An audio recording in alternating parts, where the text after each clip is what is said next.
எல்லாருக்கும் வணக்கம். ஒரு பக்கம் பார்த்தா உலக மதங்களுக்கு இது ஒரு புனித பூமி. இன்னொரு பக்கம் பார்த்தா முடிவே இல்லாத கண்ணீரும் போராட்டமும். எருசலேம்ங்கிற இந்த ஒரு நகரம் மட்டும் ஏன் இப்படி ஒரு ஆழமான முரண்பாட்டோட இருக்கு?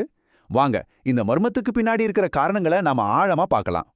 இந்த கேள்விதான் இதுல இருந்து தான் நம்மளோட தேடல் ஆரம்பிக்குது. இன்னைக்கு நாம செய்திகள்ல பாக்குற கண்ணீர் புதுசில்ல. இது பல 1000 வருஷமா தொடர்ந்துட்டு வர்ற ஒரு பழைய வலி. ஏன் இந்த ஒரு நகரம் மட்டும் இவ்ளோ துக்கத்தை சுமந்து நிக்குது? இதுக்கான பதில தான் நாம தேட போறோம். இந்த கேள்விக்கான பதில் எங்க இருக்கு தெரியுமா? சரித்திரத்துல தான். எருசலேமோட ஆன்மாவோட கலந்து அதுக்காகவே கண்ணீர் விட்ட 3 முக்கியமான நபர்களோட கதைகள் வழியா அந்த நகரத்தோட துக்கத்துக்கு என்ன காரணம்னு நாம புரிஞ்சுக்க முயற்சி பண்ணலாம். முதல்ல எரேமியா. அவர் ஒரு தீர்க்கதரிசி.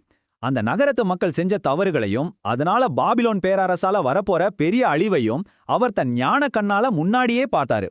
அந்த பயங்கரமான எதிர்காலத்தை நினைச்சுதான் அவர் கண்ணீர் விட்டார். எரேமியாவோட இந்த வார்த்தைகளை கேளுங்களேன். இது வெறும் கவிதை மாதிரி தெரியலாம். ஆனா இது ஒரு நகரத்தோட அழிவுக்காக ஒரு மனுஷனோட இதயம் உடையற சத்தம். அந்த அளவுக்கு அவரோட துக்கம் ஆழமா இருந்துச்சு. ரெண்டாவதா நெகேமியா. ஆனா அவரோட கதை கொஞ்சம் வேற மாதிரி. அவரோட துக்கம் எரேமியாவுடையது மாதிரி இல்ல. அவர் ஒரு நிர்வாகி. நாடு கடத்தப்பட்டதுக்கு அப்புறமா நகரத்தோட சுவர்கள் எல்லாம் இடிஞ்சு கிடக்கிறதையும் மக்களோட அடையாளம் சிதைஞ்சு போனதையும் கேள்விப்பட்டு அவர் ரொம்ப உடைஞ்சு போயிட்டார். ஆனா அந்த துக்கம் அவரை முடக்கி போடல, பதிலா அவரை வேலை செய்ய வச்சது. இங்க பாருங்க, நெகேமியாவோட துக்கம் ஒரு முற்றுப்புள்ளி இல்ல, அது ஒரு ஆரம்ப புள்ளி. அவர் அழுது ஜெபம் பண்ணிட்டு அந்த நகரத்தை திரும்பவும் கட்டி எழுப்புற பெரிய வேலைய ஆரம்பிச்சார். சொல்லப்போனா அவரோட கண்ணீர் தான் செயல்கான ஒரு விதையா மாறுச்சு. இப்போ நாம பார்க்க போறதுதான் உச்சகட்டம். இங்க அழுதது ஒரு சாதாரண மனுஷன் இல்ல, தீர்க்கதரிசியும் இல்ல. தேவனே அந்த நகரத்தோட நிலைய பார்த்து புலம்புறார். மேசியாவா வந்த தன்னை அந்த நகரம் ஏத்துக்காததாலையும், அதனால கிபி 70ல ரோமர்களால அந்த நகரத்துக்கு வரப்போற பெரிய அழிவையும் நினைச்சு இயேசு கண்ணீர் வடித்தார். இந்த வார்த்தைகள்ல இருக்கிற வலிய கவனிச்சு பாருங்க. இது ஒரு படைப்பாளரோட இதயம் உடையிற சத்தம் மாதிரி இருக்கு. எருசலேமுக்காக சிந்தப்பட்ட கண்ணீர்லயே இதுதான் ரொம்ப ஆழமான கண்ணீர்னு சொல்லலாம். சரி, நாம இப்போ 3 பேரோட கதையை பார்த்தோம். ஆனா இது வெறும் தனித்தனி கதைகள் கிடையாது. இது எல்லாத்தையும் இணைக்கிற ஒரு பெரிய தெய்வீக பிளான் இருக்கு. அந்த மறைஞ்சிருக்கிற வடிவத்தை இப்போ நாம வெளிக்கொண்டு வருவோம். இந்த டேபிள் ஒரு முக்கியமான உண்மையை சொல்லுது. இந்த தீர்க்கதரிசிகள் அழுததுக்கு காரணம் வெறும் எமோஷன்ஸ் இல்ல.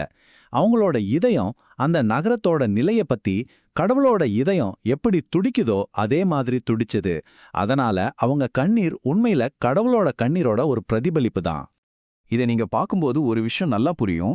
இந்த துக்கம் ஒரே ஒரு தடவை நடந்த விஷயம் இல்ல. இது எருசலேமோட சரித்திரத்துல திரும்ப திரும்ப வர்ற ஒரு சுழற்சி. அழிவுக்கு முன்னாடி எச்சரிக்கையா, அழிவுக்கு அப்புறம் புலம்பலா, திரும்ப கட்டும்போதும் கூட ஆன்மீக சீர்கேடுக்காக. இப்படி கண்ணீருக்கான காரணம் தொடர்ந்துட்டே இருந்திருக்கு. சரி, இப்படியே துக்கப்பட்டுட்டே இருந்தா போதுமா? இதுக்கு ஒரு தீர்வு இல்லையா? வேதாகமம் இதுக்கு ஒரு மாற்று வழியை காட்டுது. கண்ணீருக்கு பதிலா ஒரு செயலை முன்வைக்குது. சோகத்தில இருந்து தீர்வு நோக்கி நம்மள வழி நடத்துது. அந்த தீர்வு தான் ஷாலோம்ங்கிற வார்த்தையில இருக்கு. ஷாலோம்னா சண்டை இல்லாம இருக்கிறதுன்னு மட்டும் அர்த்தம் இல்ல. இதுக்கு முழுமை, செழிப்பு, கடவுளோட ஒரு நல்ல உறவுன்னு பல ஆழமான அர்த்தங்கள் இருக்கு. சமாதானத்தின் நகரம்னு பேர் கொண்ட எருசலேமுக்கு இது எவ்வளவு முக்கியம்னு பாருங்க. இதுதான் அந்த மாற்று வழி. பாருங்க, பிரச்சனை வந்ததுக்கு அப்புறம் அழுகிறத விட பிரச்சனை வர்றதுக்கு முன்னாடியே அதுக்காக ஜெபம் பண்றது எவ்வளோ பெரிய விஷயம் இல்லையா? இது ஒரு தடுப்பு மருந்து மாதிரி. துக்கம் வராம தடுக்கிற ஒரு சக்தி வாய்ந்த கட்டளை. சரி, இவ்ளோ நேரம் நாம பழங்கதைய பேசிட்டோம். இப்போ நேரா நிகழ்காலத்துக்கு வருவோம்.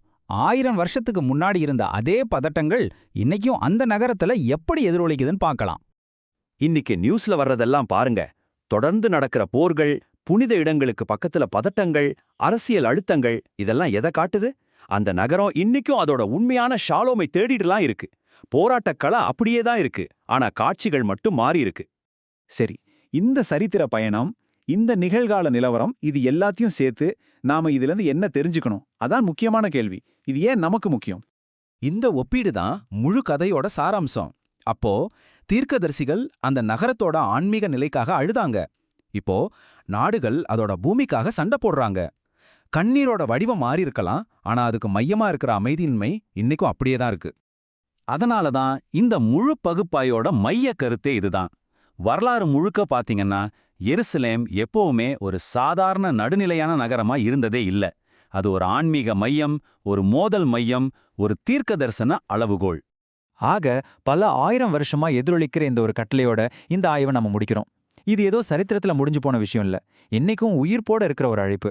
அந்த நகரத்தோட கண்ணீரை துடைக்க வேண்டிய பொறுப்பு இன்னைக்கும் தொடர்ந்துட்டே இருக்கு.